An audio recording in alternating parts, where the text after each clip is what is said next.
أعوذ بالله من الشيطان الرجيم.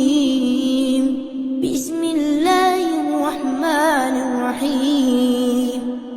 تبارك الذي بيده الملك وهو على كل شيء قدير، الذي خلق الموت والحياة ليبلوكم أيكم أحسن عملا وهو العزيز الغفور. الذي خلق 7 سماوات طباقا، ما ترى في خلق الرحمن من تفاوت، فارجع البصر هل ترى من فطور، ثم ارجع البصر كرتين ينقلب إليك البصر خاسئا وهو حسير. ولقد زينا السماء الدنيا بمصابيح وجعلناها رجوما للشياطين وأعتدنا لهم عذاب السعير. وللذين كفروا بربهم عذاب جهنم وبئس المصير. إذا ألقوا فيها سمعوا لها شهيقا وهي تفور، تكاد تميز من الغيظ كلما ألقي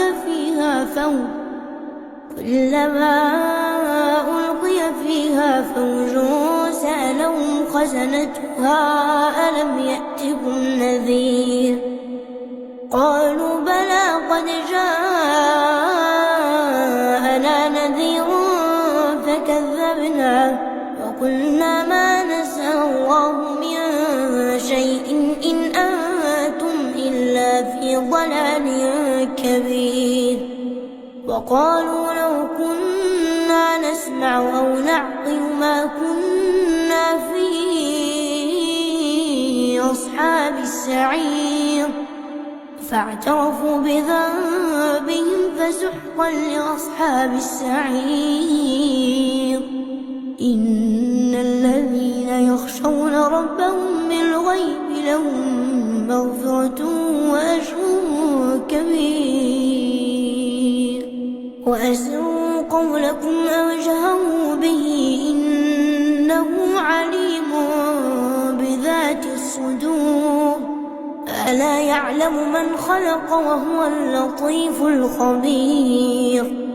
هو الذي جعل لكم الأرض ذلولا فامشوا في مناكبها وكلوا من رزقه وإليه النشور.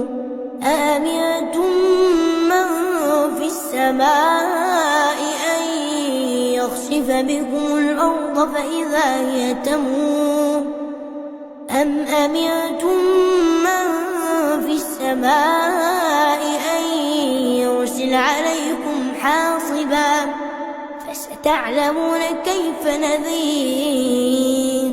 ولقد كذب الذين من قبلهم فكيف كان نكير. أولم يروا إلى الطير فوقهم صافات ويقبضن ما يمسكهن إلا الرحمن إنه بكل شيء بصير. أمن هذا الذي هو جند لكم ينصركم من دون الرحمن إن الكافرون إلا في غرور. أمن هذا الذي يرزقكم إن أمسك رزقه بل لجوا في عتو ونفور. أفمن يمشي مكبا على وجهه أهدى من يمشي سويا على صراط مستقيم. قل هو الذي أنشاكم وجعل لكم السمع والأبصار والأفئدة قليلا ما تشكرون. قل هو الذي ذرأكم في الأرض وإليه تحشرون. ويقولون متى هذا الوعد إن كنتم صادقين قل إنما العلم عند الله وإنما أنا نذير مبين فلما رأوه زلفة سيئت وجوه الذين كفروا وقيل هذا الذي كنتم به تدعون قل أرأيتم إن أهلكني الله ومن معي ورحمنا فمن يجير الكافرين من عذاب أليم قل هو الرحمن آمنا به وعليه توكلنا فستعلمون من هو في ضلال مبين قل أرأيتم إن أصبح ماؤكم غورا فمن يأتيكم بماء